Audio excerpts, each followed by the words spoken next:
So today we're going to talk about the 10% rule of running progression. Let's get into it. My name is Justin Thompson. I'm your average running PT, and I help the average runner achieve their own personal elite status. If that's something that you guys are into, go ahead and hit that subscribe button and hit the bell so that you guys know when the next video comes out. Now today we're going to talk about the 10% rule, and I'm not a huge fan of the 10% rule because I think it just locks people into a specific number that doesn't allow for a lot of flexibility and a lot of running by feel. So let's talk a little bit about this. Now it's good in principle because the basic idea of it is that it allows you to increase your running volume slowly over time so that you don't get injured, don't burn yourself out, things like that. Definitely you don't want to do those things. It's something that the rule locks you into a certain progression so that you basically don't hurt yourself. But as I said, it kind of locks you in and it doesn't give you a lot of flexibility and doesn't allow for certain other aspects of your running progression. The main problem with the 10% rule is that it primarily takes mileage or volume into account. It primarily takes your number of miles or number of kilometers or however you're measuring that into account. Some people also do it by time. Instead of increasing by 10% in mileage or kilometers, they increase by 10% of their total time of running, which is a great way to do it. But the problem is it's only measuring volume and it doesn't allow for certain other things. The main thing that it doesn't allow for is intensity. So if you are just focusing on the 10% increase rule to manage your progression over time, then you're not really accounting for speed work or tempo work or other intensities that you could be dropping into your training program over the course of a training block.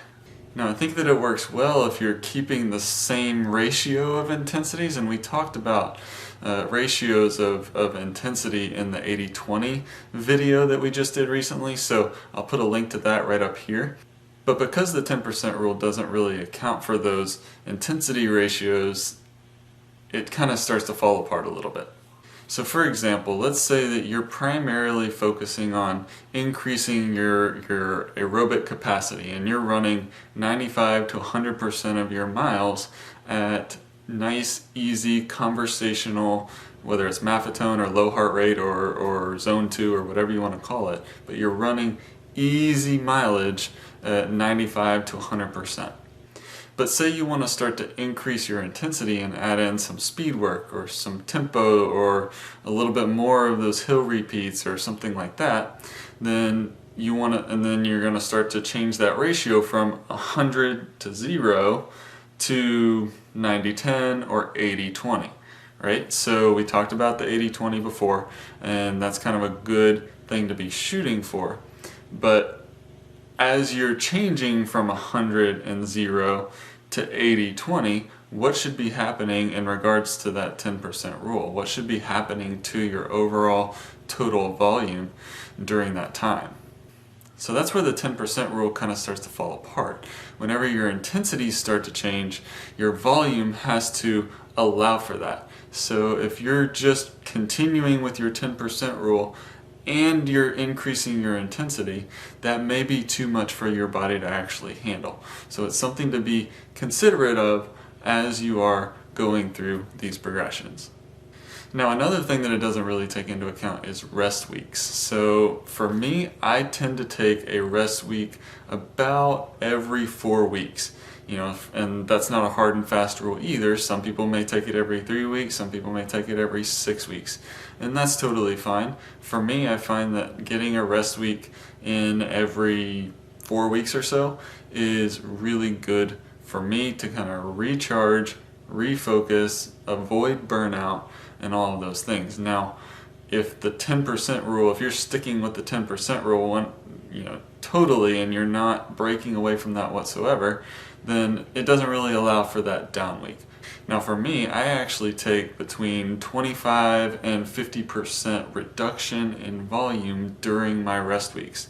So you can't really stick with 10% increase when you're taking a 25 to 50% decrease, right? So again, the 10% rule kind of starts to fall apart whenever you actually take those rest weeks. And then when I restart after my rest weeks, usually I'm not going back to 10% of where I was before. I'm going back to the last mileage that I was peaking at before. So let's say I peaked at 30 and then I took a 50% reduction down to 15 for 1 week. I'm usually going to take it right back up to 30 and not to 33, which would be the 10% increase from the 30 before. So I'm going to take it back up to 30 and then I'll resume at my 10% for 33 the next week, and then maybe 36, 37 the following week. So that's where I think the 10% rule can be useful. I think that whenever you're making those jumps or those increases in volume, I think it's good to keep it right around that 10%. Now, are there weeks that I will go more than 10%? Sure, absolutely. And you know, it's especially in those early phases of running where I'm just getting into it again, you know, where I'm starting out the first or second week of my training and I'm only at like 12 miles for the week.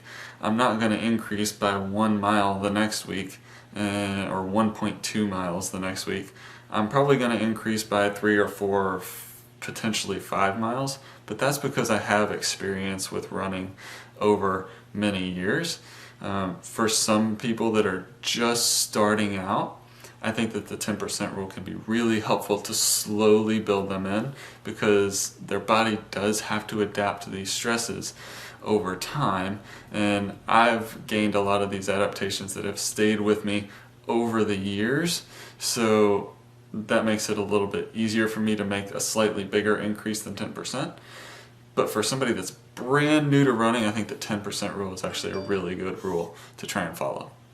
Now, quick shout out to my sister and my in-laws. My sister Jenny and my in-laws Jeff and Kim, they pitched in to help me get this brand new camera. So what you're seeing right now, if the angle looks a little different, it's because I have a different camera with a different lens and all that kind of stuff. But they were investing in me and my channel and all this stuff, so they're really trying to help me to grow, and I just want to say thank you to them, and I want you guys to give them a shout out in the comments below. Thank you to Jeff and Kim and to my sister Jenny for allowing me to bring this stuff to you with this brand new camera, because the one I was using was someone else's. Now, if you guys like this video, go ahead and hit that subscribe button down below, and I look forward to seeing you guys again next time.